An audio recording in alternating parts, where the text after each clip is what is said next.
Hey, welcome back. Today it is a super rainy day, so I decided I am not going to be working at the property today.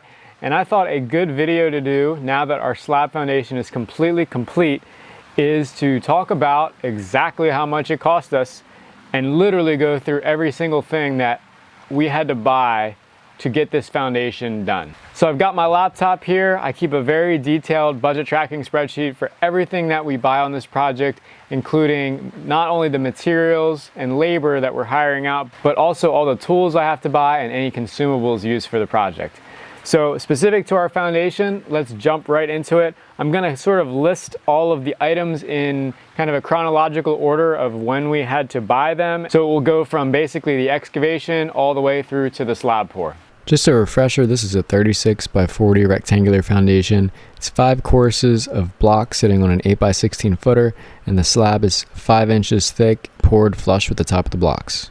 One thing to keep in mind is that our slab and stem wall foundation is definitely a little bit extra, meaning that it's fully insulated, and we also have a radiant tubing system in there. I also put a fairly tight rebar spacing in. So some of these quantities for these materials are probably higher than they would be if you're really gonna go the bare minimum, but foundation is something you really can only do once, so I wanted to make sure that we didn't skimp on anything. And one other note before we get started is all these prices include Pennsylvania sales tax where applicable, which is 6%. So that 6% is already built into the number that I'm gonna tell you. So to get started, our foundation excavation, actually, believe it or not, was free. I bartered with the excavator. He had done some work for us before, and I've become friends with him. And actually, in exchange for digging our foundation, which only took him maybe 3 or 4 hours, I am putting together a marketing video for him for another project that I went out and filmed over the span of a few weeks. So our foundation excavation was technically free, but it probably would have cost between $500 and $1,000 if I would have had to pay for it. After excavation, I got started with all of the underfooting conduit runs. These are mostly pipes for future extra things that I might need to put under the foundation at some point. The well pipe being the exception to that. I absolutely need that to go under the footing. So for that, I got several sticks of conduit, bunch of PVC pipe, bunch of couplers. In total, I spent $409.42 on that. Next, I had to get a bunch of gravel delivered. I got 4 loads of crushed stone, number 57s are what they call them here. It's basically 3/4 inch clean stone. That was $1,900 for 4 loads. Several weeks after those first 4 loads, I ended up having to get another 2 loads for the under slab gravel, so I thought I would include that here. It was another $950 for those 2 loads. Fuel prices had gone up. Then I had to form my footing, so I used 2x8 boards for that. I needed 19 2x8s by 16s. Those were $336 and change. All of my number 4 rebar, which I got in 20-foot lengths, I needed 42 of those, and plus I got a couple 10-footers for other miscellaneous things. That was $462 and change. All my number 3, I got a lot of these so I could do 1 foot on center spacing for my radiant tubing. Number 3 by 20 footers, 160 of them, that was $958. My footing chairs, the little pieces of wire that held my number 4 rebar up in my footing, was $33.65 for 35 of those. My concrete for the footing was 5.5 yards. This is just the ticket from the batch plant, $878.74. Of course, we placed and finished that ourselves. I bought 8 different bags of rebar ties, so 800 ties total. That was $31.12. My block for my block foundation, I needed 490 8-inch blocks. That was $677. I needed 95 6-inch blocks. That was $148. And then mortar, I got 71 60-pound bags. That was $375. For the joint reinforcement in between the courses of block, I had to get several pieces of ladder wire, both 8-inch and 6-inch. In total, that was $204. The labor for the guys to come and lay the block was $2,900. We then had to fill that block wall, which is a story in and of itself. I'll link it up here. That grout, we bought 5.5 yards of again. It's 3,000 PSI. Concrete, essentially, that was $853 delivered. All of my anchor bolts, the J bolts in the foundation, I got a 50-pack of those. That was $102. I had to get a load of extra backfill dirt because I spread out the stuff that got excavated. It was way too rocky. That was $175. For my column sleeve at the base of my foundation, that 1/2 inch steel plate and the 3.5 inch steel sleeve, 18 inches long, was $54 just for the raw material, and then I fabricated it myself and worked with the guy at work to get it welded.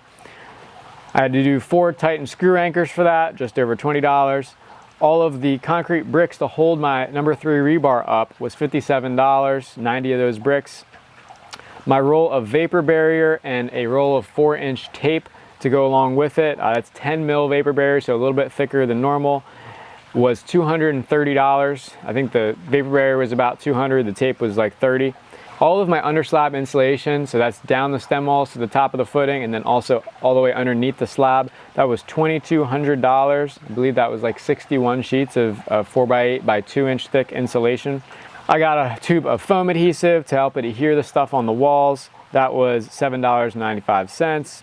A pack of Titan screws for securing my garage form boards to form in front of the garage doors. I reused my 2x8s from the footings. That was $9.50.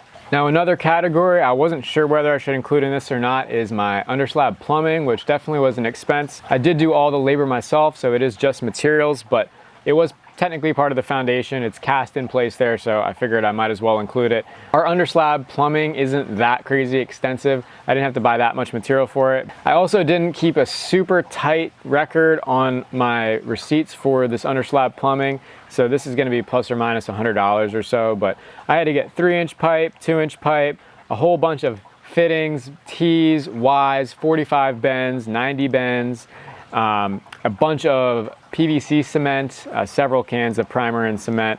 So in total, it looks like I spent somewhere in the neighborhood of $600 to $800 on our DWV system. We'll split it at $700 for simplicity's sake.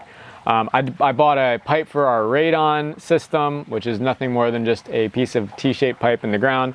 That was $30 for the pipe, $25 for the clean out tee, and a couple dollars for some knockout taps. So that wasn't very expensive, $57 for a passive radon system. And then I also thought I would lump the radiant tubing in with this. Not necessarily a must-have for a slab foundation, but if you're pouring a slab, you only have one chance to put in floor heating in, so that's why I put the tubing in. But I got 2 rolls of 1,000 foot long PEX-A tubing. That was $472. 1,000 zip ties to tie them onto the rebar. That was $20.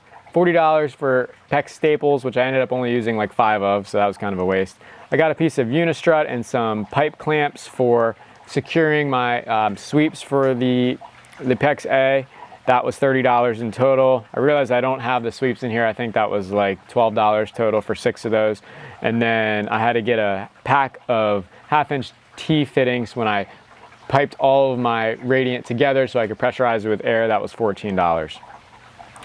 Now finally, the big hitter in the slab foundation is actually the pouring of the slab itself, so the material cost for the concrete and the labor cost for the crew to come in place and finish it that day.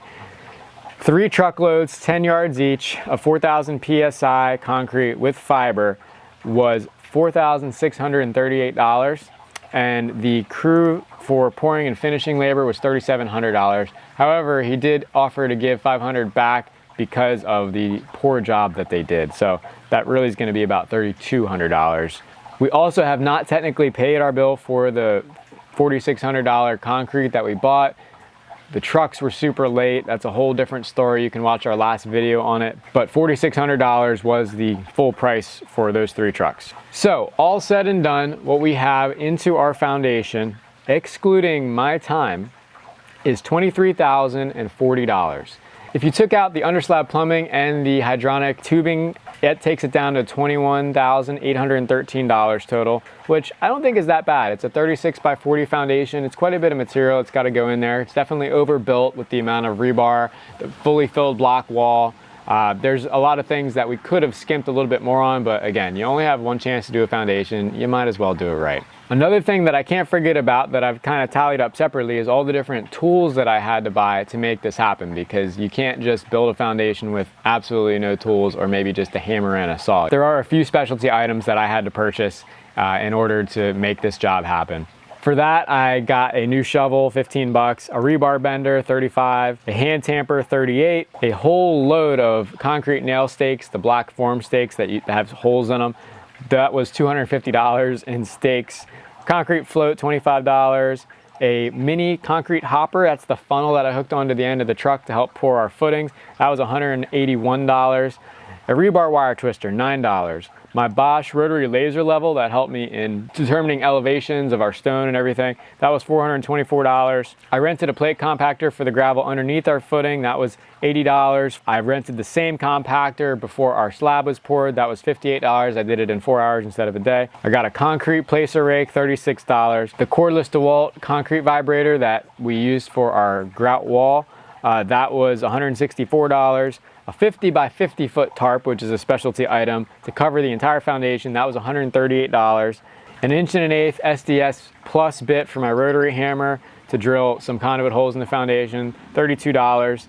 A 10-pound box of 2.5-inch general screws for screwing all my footing forms together and screwing them to the nail stakes, $39. And finally, a pack of plastic rebar caps to make sure we didn't stab ourselves, that was $22. So in total, my tool bill was $1,543 for all the tools I needed to make that happen.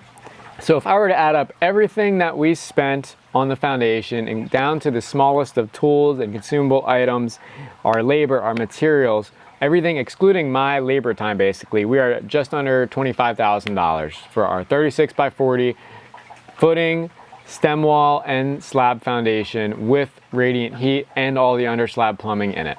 Now this work occurred basically over 12 weeks time. I estimate that I probably spent around 30 hours a week average throughout that 12 weeks. So there's definitely quite a bit of time and labor on my part that went into that, a lot of hard work. And that should be factored in as well. If you were to pay someone else to do that, this would certainly cost you quite a bit more money. But overall, I think we have a pretty good value for $25,000 for the size foundation we have with the extras and the fact that it's a little bit more built than it needs to be. I'm pretty happy with it, and I hope that you got something out of this video as far as costing goes. We're gonna try to put together sort of in a little affiliate folder of all the various tools and materials that we use. I'll have it linked in the description of this video. Leave a comment if you have any questions on things we used or brands or quantities or anything like that. And of course, if you got something out of this, please smash that like button. It really helps out the YouTube algorithm. And here's a picture of Kodak the farm cat as a thank you. As always, thanks a ton for watching. Stay tuned for more build updates. We have a long way to go, but we are really happy with how things have turned out overall so far. We'll see you next time.